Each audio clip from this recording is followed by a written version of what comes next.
Mr. President, wala na talagang pag-asa siguro, ano? You are tolerating graft and corruption to be committed under your administration, and therefore it is now full-blown at unabated. Dere-derecho na. Kahit sino na lang, pwede na. Wala nang kontrol. Yan ang lumalabas sa isang survey ngayon eh.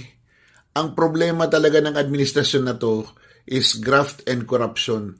Sobra ang corruption na hindi na talaga maawat because you are tolerating it. Magpaliwanag naman kayo, Mr. President.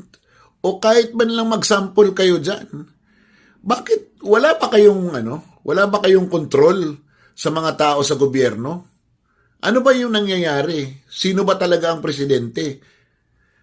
Parang hindi ikaw eh. You are not in control of this government.